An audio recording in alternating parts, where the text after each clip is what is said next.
Hey everyone, it's Christina from Dragonflyz Ozark Homestead. I just wanted to show y'all something. I don't know if everybody knows or not, but you know the plastic lids you can get that fit on your canning jars? Like these that you have to pay for?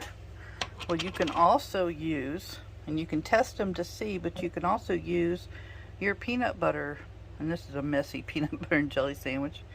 But this is a half-pint canning jar, regular mouth. I'm doing this one-handed. See that? Perfect.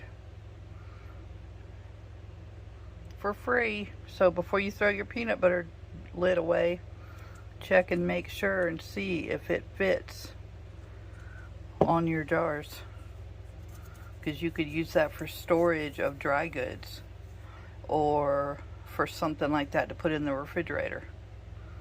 So just a little tip. So I bought a whole bunch of these and they're not cheap.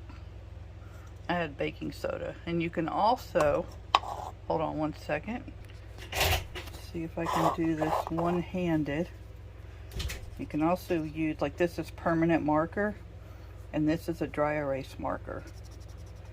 So you can also see if it works on this plastic. It should. Let's see that. Doing this the best I can. See that? Erase it right off. So you can also do that on your metal lids too. You wrote on it with permanent marker, you just scribble over it with your dry erase marker and erase it off. Perfect. So 2 little tips I thought I'd share with y'all today. Thank you, be blessed, and have a great day.